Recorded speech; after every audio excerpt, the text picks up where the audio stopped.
Hello everyone, today we will talk about how to fix or how to solve the problem of keeps closing on Uber app.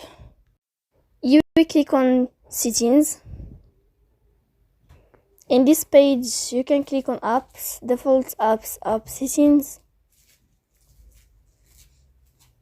On above you can search about Uber and you will enter here. Then you can click on first stop and you can click OK. After that you will enter to the window of storage.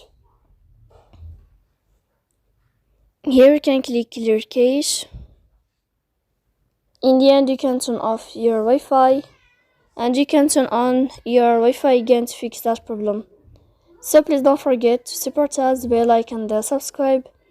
See you next time in another video and thank you for your attention.